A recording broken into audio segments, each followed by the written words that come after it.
শুরু করো।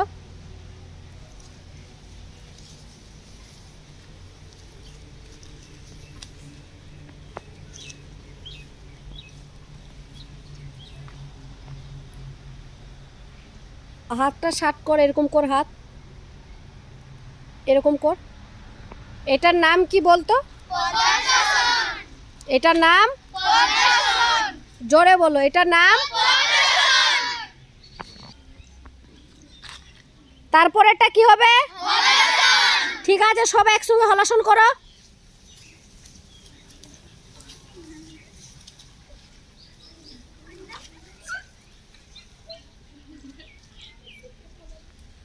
এটার নাম কি? পা শার্ট করো।